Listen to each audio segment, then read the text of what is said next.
En Occident, le concept de spiritualité est de plus en plus utilisé dans le cadre des sciences sociales, qui s'efforcent de donner un nom à ce qui est perçu comme une attitude nouvelle et sans doute quelque peu déroutante à l'égard de la religion. En effet, pendant qu'il réduisait l'influence de la religion dans la sphère publique par le biais, selon Peter Berger, d'une pluralisation accélérée des acteurs religieux dans le paysage social, le processus de la sécularisation, quelle que soit la réalité et l'impact que l'on est prêt à attribuer à ce terme controversé, a paradoxalement mis en relief un phénomène persistant, lié à un religieux qui résiste à la spoliation de ses structures de plausibilité et implique une vie intérieure, un certain nombre de croyances, un horizon de l'esprit. Pourtant, ce phénomène, que l'on serait tenté de considérer comme une forme de religion épurée ou comme une survivance non substantielle, comme le fait Marcel Gauchet, finit par se distancier sensiblement de ce qui est normalement indiqué sous le nom de religion. C'est au point où l'on se demande s'il s'agit encore de religion.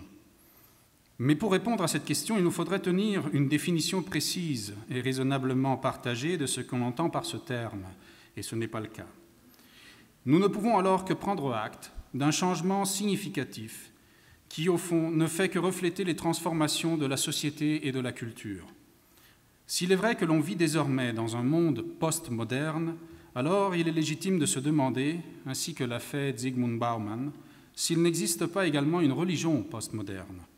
Et si cette religion post-moderne n'est pas, au moins en partie, ce que l'on nomme aujourd'hui spiritualité.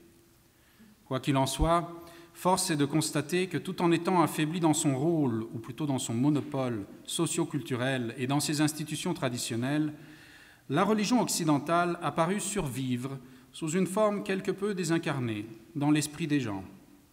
Phénomène généralement comprimé à sa dimension individuelle et individualiste, cette religion postmoderne s'avère pourtant capable de surprenantes percées dans les discours politiques, et je pense ici à la Civil Religion de Bella, par exemple, ou de nouvelles immersions dans les plus récentes plateformes de télécommunication mises à disposition par la technologie du troisième millénaire, et je pense à la religion sur Internet.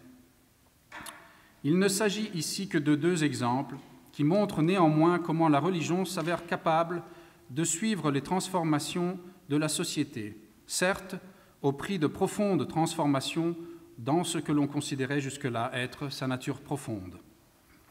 Ainsi, de solide, la religion est devenue liquide, à l'image du nouveau contexte dans lequel elle évolue à nos jours. Dans la foulée de ces changements macroscopiques, on a assisté à une remise en question des paramètres habituels utilisés par les sociologues et les historiens pour appréhender cet objet d'étude. Ces paramètres s'avéraient de moins en moins efficaces pour enregistrer et mesurer l'ensemble de la vie, ou devrais-je dire de la pratique religieuse, car celle-ci, dans ses récentes transmutations, semblait disparaître des radars. Et pourtant, les observateurs devaient se rendre à l'évidence, la religion continuait d'exister. Seulement, elle ne s'identifiait plus nécessairement avec l'Église, je veux dire par là l'institution de culte en langage durkheimien.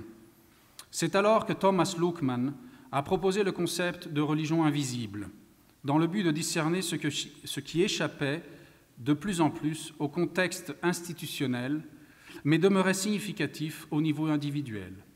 L'effacement de la religion institutionnelle dans le contexte public a forcé le monde académique à redéfinir celle-ci, parfois de manière peut-être un peu trop inclusive, et je pense ici par exemple à la définition de Clifford Geertz, et donc à la rechercher ailleurs. Il est d'ailleurs intéressant de noter que ce développement en matière de théorie a provoqué des rétroactions importantes aussi sur la manière d'étudier la religion des époques précédentes. Le vécu individuel et spirituel ne méritait-il pas d'être pris en compte dans les cultures et les sociétés anciennes également ? La question est certes pertinente, même s'il n'est pas aisé d'y répondre, car pour ce faire, il serait d'abord nécessaire de s'interroger sur un présupposé essentiel qui permet le transfert de ce type d'analyse dans un contexte pré-moderne, et c'est-à-dire la centralité de l'individu et de son vécu intérieur. Peut-on parler d'une spiritualité au sens actuel du terme dans un contexte culturel où n'est pas affirmé le rôle de la personne comme lieu d'une vie intérieure et d'une transformation du moi. Et c'est là un problème complexe. Et la spiritualité est une notion complexe, qui est le résultat d'une longue histoire et d'une torsion sémantique récente. Le problème posé par cette notion à nos jours consiste principalement en le déséquilibre entre son utilisation de plus en plus massive et le caractère vague de la signification qu'on lui attribue. En effet, la spiritualité agit en catégorie résiduelle. Elle est un mot tiroir dans lequel on fourre de manière quelque peu précipitée tout ce qui semble échapper aux autres sphères concernant l'humain. Le présupposé implicite est le refus d'un réductionnisme psycho-socio-culturel de la nature humaine. On n'accepte pas que celle-ci puisse être démontée et réduite à ses composantes psychiques et biologiques de base, sans qu'il ne demeure quelque chose d'autre, quelque chose de plus. L'insistance sur la spiritualité aujourd'hui reflète une nécessité émergente, sortir du déterminisme biocognitif dans lequel nos connaissances de plus en plus étendues risquent d'affermer l'être humain. Alors, ce que je me propose dans cette recherche, il faut le dire à peine lancée, c'est de montrer que, dans une certaine mesure, l'utilisation de l'adjectif spirituel répondait à une nécessité semblable dans le christianisme de l'Antiquité tardive. Je consigne à de futures réflexions l'interrogation sur les implications du constat d'une telle analogie. En premier lieu, il convient sans doute de se demander si la conviction de l'existence d'une dimension de l'humain qui est autre et échappe au déterminisme cognitif constitue un présupposé qui relève encore du scientifique, je veux dire par là de l'empirique. Je pense que non, en tout cas pas pour l'instant. Et c'est sereinement qu'il faut admettre qu'il y a des limites à la science telle que nous la pratiquons dans l'Occident contemporain. Pas plus que l'autonomie du sens et du sentiment esthétique, l'autonomie du sentiment spirituel ne saurait être fondée dans une observation empirique et expérimentale. S'il en allait de la sorte, cette dimension non catégorisée de l'humain perdrait justement son autonomie et se trouverait à redevenir réductible. Mais cela ne remet pas nécessairement en discussion la réalité de la spiritualité. En fait, je demeure convaincu que la philosophie de Wilhelm Dilthey et de Franz Brentano avait bien cerné la question quand elle établissait deux sphères de réflexion déterminées dans leur approche par leur objet d'étude respectif, c'est-à-dire la nature et la culture. Il y a quelque chose chez l'humain, ce que Brentano retrouvait dans l'intentionnalité, qui pour l'instant, en tout cas, échappe au déterminisme cognitif, de l'aveu même d'un de ses pontes, Pascal Boyer. Cependant, en tant qu'historien, je demeure, au moins en partie, dans le cadre d'une discipline qui se veut scientifique, dans la mesure où elle travaille sur des faits avérés, mesurables et vérifiables. Alors, quelle peut être la contribution d'une telle discipline, l'histoire, à ce questionnement ? En premier lieu, elle peut contribuer à enraciner la réflexion dans le passé de notre identité culturelle, notamment en éclaircissant l'évolution sémantique du terme spiritualité. En deuxième lieu, elle peut s'efforcer de retracer l'évolution du concept en montrant ce qu'il y a de profondément ancré et de persistant par-delà les différentes variations contextuelles. Le but de cette démarche ne peut être de répondre à nos questions actuelles, ce que l'histoire ne saurait faire, mais plus humblement, celui d'aiguiser une conscience critique et informée. Alors, si l'on creuse l'histoire sémantique du terme spiritualité, son caractère connoté ressort très nettement. Et cette conscience de la valeur profonde des mots que nous utilisons est le fruit d'une série de précautions méthodologiques dans l'analyse des concepts qui s'insèrent dans une démarche foncièrement historienne, laquelle, dans la deuxième moitié, voire dernier quart du XXe siècle, a mené les sciences humaines à un tournant épistémologique majeur, auquel on a donné le nom de linguistic turn. Je n'insisterai pas sur la dimension socioculturelle, voire même politique, du mot spiritualité, qui, à chaque époque, s'insère inévitablement dans un discours, au sens Foucaultien du terme, balisé et contraignant. Je me limiterai ici à rappeler que le structuralisme, depuis ses fondations linguistiques saussuriennes, a bien souligné à quel point un mot ne peut être saisi que dans ses relations avec les autres mots, en particulier son ou ses contraires. Or, il apparaît qu'aujourd'hui le terme spirituel en Occident se charge progressivement d'une valeur positive, autant que celui de religion se charge progressivement d'une valeur négative. Il est donc intéressant de noter que la spiritualité se définit en se situant à un pôle d'une opposition sémantique dont l'autre pôle, aujourd'hui, est la religion. Nous avons vu que la notion de spiritualité telle qu'elle est utilisée aujourd'hui en Occident ne peut être séparée de l'affirmation de l'individu et, plus tard, du processus de sécularisation. Il apparaît également qu'elle est employée comme un nouvel universel. Elle a, dans ses applications pratiques, la prétention de définir une dimension de l'individu qui surpasse les conditionnements culturels, car elle exprimerait une tension vers un au-delà qui, dans son premier jaillissement, serait indépendante du contexte d'origine. Or, il apparaît que le seul moyen d'affirmer qu'il existe dans chaque personne une vie spirituelle échappant à la réduction psychologique, sociale, culturelle ou même philosophique consiste à l'enraciner dans une dimension autre, non définie et non réductible. C'est le métaphysique, au sens rigoureusement étymologique du terme. Justement parce que désincarnée et donc indépendante des institutions et des cultures, la spiritualité est de plus en plus souvent présentée comme constitutive de l'anthropologie humaine. Elle serait donc innée, comme l'était le sentiment de l'absolu de Friedrich Schleiermacher, qui définissait la religion à l'époque romantique, et comme l'était le sentiment du sacré dans la phénoménologie de la religion au siècle suivant. Qu'elle soit effectivement développée ou non, cette sensibilité, entre guillemets, est présentée comme une fonction accessible à tout être humain. En ce sens, l'homme spirituel d'aujourd'hui n'est pas très éloigné de l'homo religiosus de Mircea Eliade. On réalise donc que les racines du concept de spiritualité puisent dans le terreau ancien et toujours fécond de la doctrine théologique. En effet, l'idée qu'il existe en tout être humain une fonction particulière de l'esprit, métabiologique et métapsychique, autant personnelle qu'universelle, une fonction qu'il est nécessaire d'entretenir et de développer, cette idée remonte à la théorie mystique chrétienne. C'est dans cette tradition qu'ont été dégagées les coordonnées fondamentales du discours moderne autour de la spiritualité. En effet, cette dernière devient, dans les traités des siècles XIXe et XXe, début XXe, le point culminant d'un vécu intérieur qui s'articule en deux sphères connexes et pourtant distinctes, l'ascèse et la mystique. Si l'ascèse est alors considérée comme le moyen propre à l'élévation de l'âme, la mystique représente le résultat en termes expérientiels de cette ascension. Ce sont les Marthe et Marie de la vie de l'âme qu'est la spiritualité. Le terme est alors employé comme catégorie inclusive de ce qui se configure comme un processus d'élévation personnelle.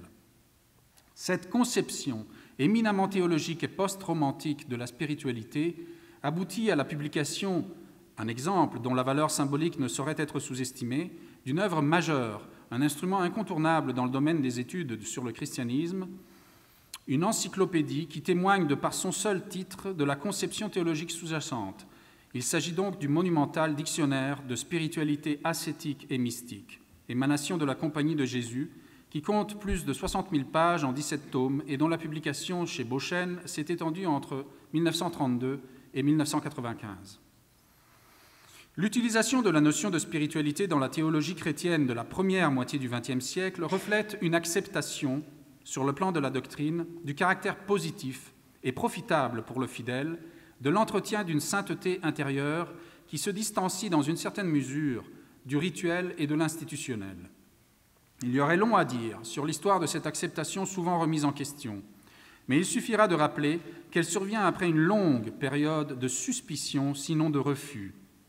Suite à la réforme tridentine et, plus tard, à la crise de son modèle d'Église survenue au XVIIe siècle, la spiritualité en venait à représenter tout ce qui s'opposait à ce modèle. Le terme indiquait une religion fausse, car désincarnée et par suite dénuée de substance, c'est-à-dire illusoire. On devine que c'est la controverse quiétiste et, dans une certaine mesure, l'influence de ce fustigateur de mystique qu'était Bossuet, qui ont déterminé l'utilisation péjorative du terme. Selon ses détracteurs catholiques, il faut le dire, la spiritualité impliquait une individualisation et une déritualisation dangereusement protestante de la relation au sacré. Elle relativisait le rôle d'une institution, à savoir l'Église, qui cherchait à rétablir son emprise sur le corps des chrétiens. Elle relativisait également le rôle salvifique de la liturgie au moment où l'Église réaffirmait la centralité des sacrements et l'importance d'une dévotion toute rituelle. En bref, spiritualité s'opposait à religion, mais cette fois-ci, la spiritualité représentait la dégénération de la religion. Si l'on remonte en arrière dans le temps, au bas Moyen-Âge, le terme français de spiritualité se fait rare, au profit de l'adjectif spirituel. Il n'est d'ailleurs pas attesté avant le XIIIe siècle, et ce sont, on s'en doute, les termes latins qui dominent le haut Moyen-Âge en remontant jusqu'à l'Antiquité tardive. Le mot est de plus en plus rarement utilisé, et ce, avec une signification souvent technique. L'adjectif, au contraire, est plus courant. Et cela ne saurait surprendre, car, comme c'est le même cas pour le terme de mystique, ce champ sémantique du spirituel circonscrit un domaine de l'expérience plutôt que celui de la spéculation philosophique ou théologique, qui est le lieu justement où sont forgés les termes abstraits. La spiritualité concerne la vie intérieure illuminée par le Saint-Esprit, de même que toutes les activités qui sont vouées à l'entretien de cette dimension. De fait, alors, spirituel s'oppose à charnel, corporel, matériel, et il caractérise la sphère du sacré chrétien. De plus, dans ses utilisations juridiques, le mot spirituel implique et indique tout ce qui relève d'une juridiction ecclésiastique. Donc, l'opposition spirituelle corporelle se décline souvent en celle spirituelle séculier.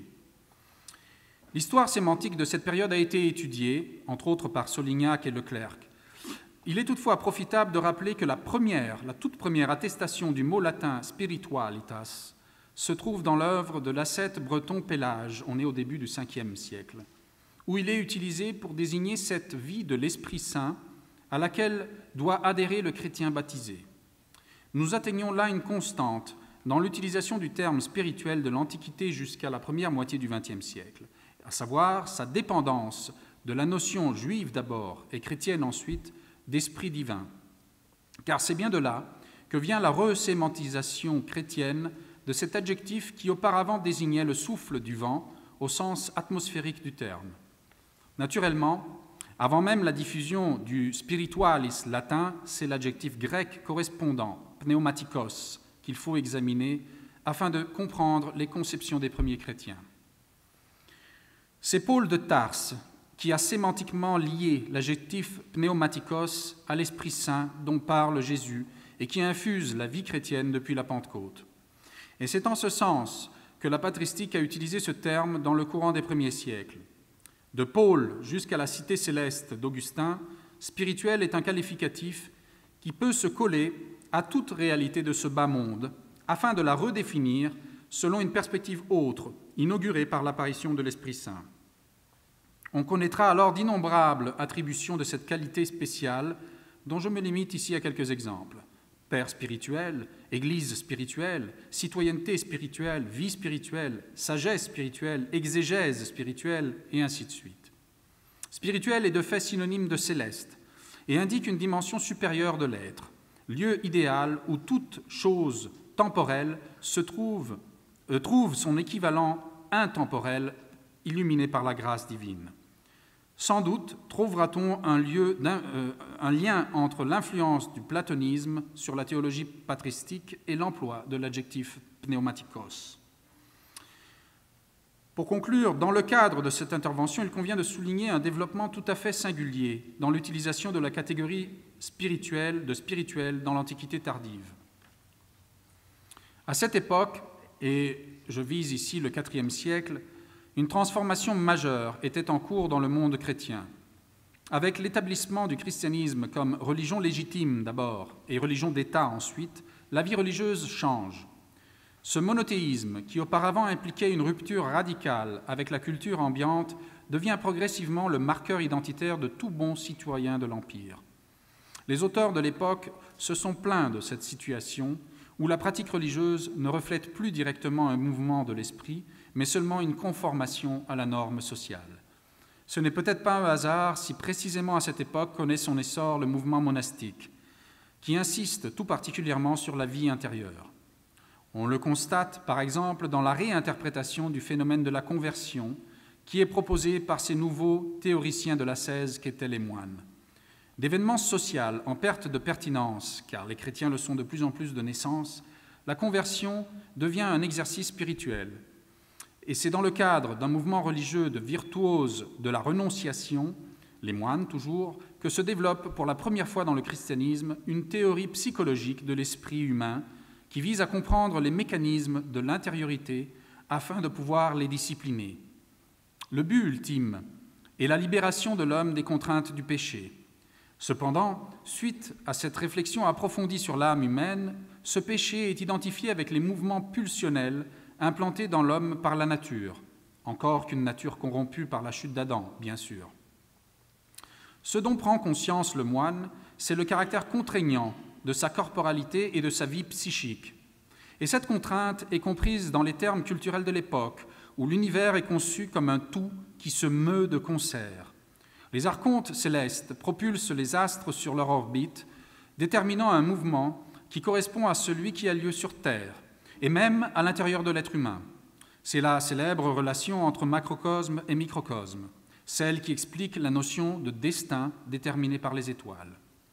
Or, cette harmonie cosmique, conçue comme positive dans le monde païen, change de signe dans la compréhension chrétienne. Elle devient un esclavage. Et les archontes se transforment alors en puissance démoniaque. Leur influence s'étend sous forme d'un déterminisme contraignant des étoiles jusqu'aux membres de notre corps et aux pulsions de notre psychisme. Les démons guident les étoiles, mais habitent aussi nos organes internes, ce qui permet de tracer une carte zodiacale de notre corps et de développer une science d'analyse de l'influence des puissances astrales sur celui-ci. C'est la mélothésie. L'œuvre monastique se conçoit comme une purification systématique de la personne des conditionnements terrestres, somatiques et psychiques, dont est victime l'être humain. C'est le but de l'ascèse, qui se configure donc comme un véritable conflit contre les démons et leurs suggestions, car ces derniers se proposent d'enliser l'être humain dans les fanges de la matérialité afin de le priver de son héritage céleste. Or, la purification monastique a pour effet de soustraire tout ce sur quoi elle s'exerce à l'emprise de cette corporalité démoniaque. Ce qui est purifié devient dès lors spirituel. L'objet ne change pas de forme, mais sa nature profonde change de signe. Sa nature est redirigée vers son but primordial, dont la chute originelle l'avait éloigné, c'est-à-dire Dieu. De ce fait, toute chose spirituelle se différencie de ce qui l'entoure en ce bas monde.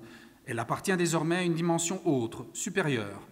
Spirituel, dans la théorie monastique, indique donc ce qui est libéré du déterminisme cosmique dans lequel toute réalité est insérée. Cette libération est rendue possible grâce à l'ouverture d'une voie par le Christ lui-même. Lui s'est incarné sans s'imprégner de l'influence contraignante des archontes célestes. Il les a dupés à la descente et, par le sacrifice de la croix, a frayé un chemin de remontée rendu accessible à l'homme. En ce sens, le parcours monastique est entendu comme une imitation du Christ et témoigne du vrai miracle chrétien, c'est-à-dire libérer ceux qui suivent le Christ du destin tracé par un univers qui n'est autre qu'une prison sans issue. Voilà donc, vous voyez, que dans ce contexte, comme à notre époque, la notion de spiritualité sert à réaffirmer une dimension d'indétermination qui s'élève au-dessus des contraintes du déterminisme de la nature. En ce sens, cette notion exprime l'espoir d'une transcendance accessible à l'être humain. Je vous remercie.